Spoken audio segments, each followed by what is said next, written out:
Louvado seja nosso Senhor Jesus Cristo. Hoje é dia 13 de janeiro, estamos na quinta-feira da primeira semana do Tempo Comum. A leitura de hoje é de 1 Samuel, capítulo 4, versículos de 1 a 11. Naqueles dias, os filisteus reuniram-se para fazer guerra a Israel. Israel saiu ao encontro dos filisteus, acampando perto de Eben-ezer, enquanto os filisteus, de sua parte, avançaram até Afec e puseram-se em linha de combate diante de Israel. Travada a batalha, Israel foi derrotado pelos filisteus e morreram naquele combate, em campo aberto, cerca de 4.000 homens. O povo voltou ao acampamento e os anciãos de Israel disseram: Por que fez o Senhor que hoje fôssemos vencidos pelos filisteus?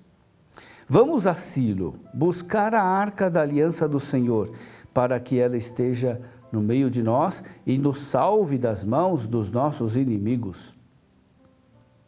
Então o povo mandou trazer de Silo a arca da aliança do Senhor Todo-Poderoso, que se senta sobre querubins.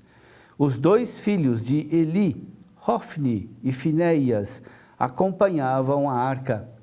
Quando a arca da aliança do Senhor chegou ao acampamento, todo Israel rompeu num grande clamor que ressoou por toda a terra.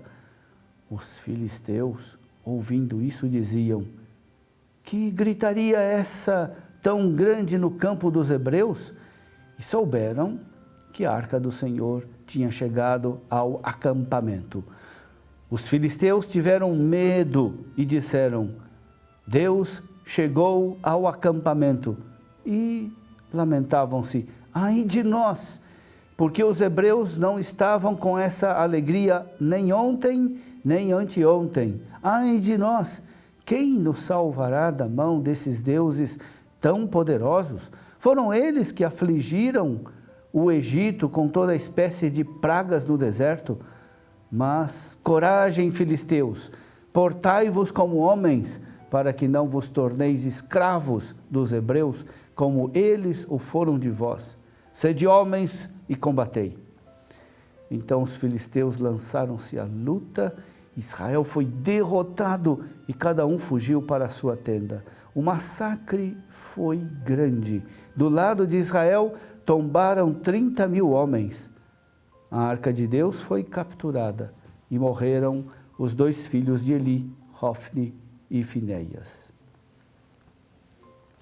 Meu irmão, minha irmã, o episódio narrado nos ensina que há um tipo de confiança em Deus que é falsa e não agrada a Deus. Os hebreus confiam em Deus e por isso foram combater os filisteus. Depois de uma primeira derrota, eles resolveram trazer a Arca da Aliança para levá-la junto com eles na próxima batalha.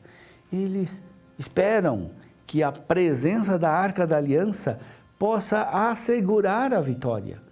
O grito de confiança em Deus é tão alto, tão forte, que até os filisteus ficam com medo. Mas os israelitas são derrotados e todos fogem e se dispersam. A arca é tomada pelos filisteus e os filhos de Eli são mortos. A confiança dos israelitas em Deus terminou em fracasso porque era uma confiança somente no momento da dificuldade.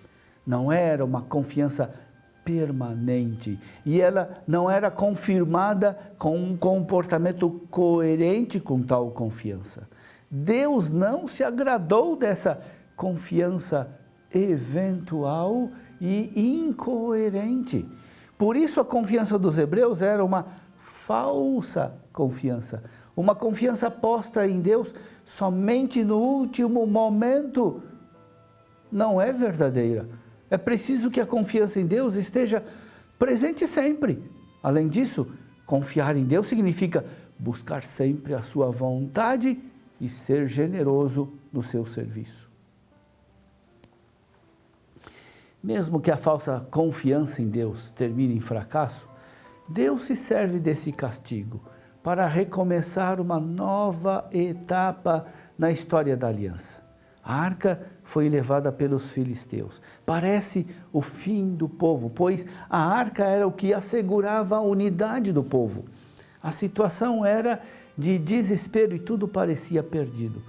Mas é exatamente nesse momento que Deus conduz os acontecimentos para uma nova etapa. A arca de Deus se tornou fonte de castigo para os filisteus. E depois de uma série de calamidades, eles resolveram devolvê-la ao povo de Deus. É o início da história do Templo de Jerusalém, pois a arca foi levada para Silo, depois para Jerusalém, e é nessa cidade que será construído o Templo de Jerusalém. O mesmo acontecerá depois com o templo. Muitos começam a ter de novo uma falsa confiança ao pensar que com o templo o povo poderia se comportar sem levar em conta a vontade de Deus. Também o templo foi destruído. E dessa destruição começou uma outra etapa na história da aliança. E assim aconteceu até que Jesus, com sua morte e ressurreição, tenha substituído o Templo de Jerusalém. Aprendamos desta história que devemos pôr toda a nossa confiança em Deus, sim, mas sempre procurando a sua vontade para colocá-la em prática na nossa vida.